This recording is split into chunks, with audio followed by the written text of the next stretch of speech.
Efelerin yeni bölümlerine hepinize Abi hadi hoş ya geldiniz. söyle Cookie'yi. Ve görmüş olduğunuz gibi Cookie'den çıkmak zorundayız.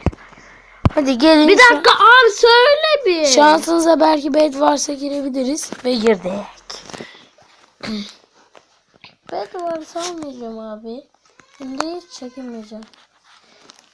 Ha gel PvP daha iyi. Gel PvP. Ve sıkıntı oldu. Şunu silinmemiz gerek.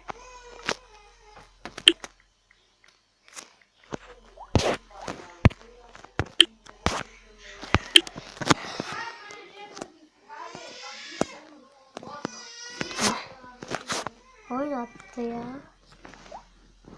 Ya.